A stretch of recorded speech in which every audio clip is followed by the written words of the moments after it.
In an effort to stop the rigging of elections, Republicans are desperately trying to rig elections. This is just another day. With 2026 being an election year, each one of our nation's election officials are gearing up to make sure that these midterms go as smoothly as the ones before it.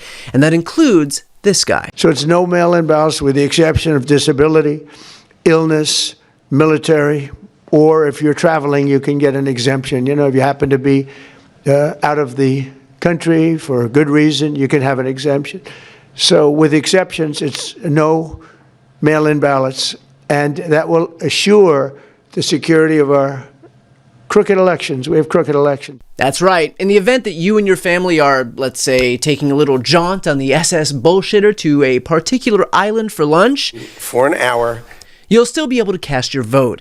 But these exceptions for mail-in voting are just that, exceptions. Because as our president reminded us this morning, America's election integrity is at stake. You know, we're the only country in the world that does a system like we do. We're the only country in the world that has mail-in ballots. The way we do this is unbelievable. It guarantees cheating. Yes, the only country in the world that has mail-in voting, as long as you don't count the world. In 2024, the International Institute for Democracy and Election Assistance found that 34 countries or territories allow postal voting, or mail-in voting. For example, Australia has had mail-in voting for a century, and all Canadians are eligible to vote by mail. See, even Canada votes by mail, which is not to say that Canada's elections aren't without problems. When you vote up there, there's the chance of getting checked on your way to the post office.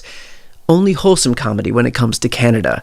Now, all of this comes as the Republican-led House passed the Save America Act this week, which, ironically, does the exact opposite. Yes, their constitution-shredding legislation requires voters to not only show photo identification in order to cast a ballot in person, but also requires states to obtain documentary proof of citizenship in person, such as an American passport or birth certificate, from someone in order to register them to vote in a federal election. But not to worry, because as we all know, once you show your birth certificate, you've earned every Republican's trust. It's not a birth certificate, Candy, and people are trying to figure out why isn't he giving his birth certificate. It's not a birth certificate.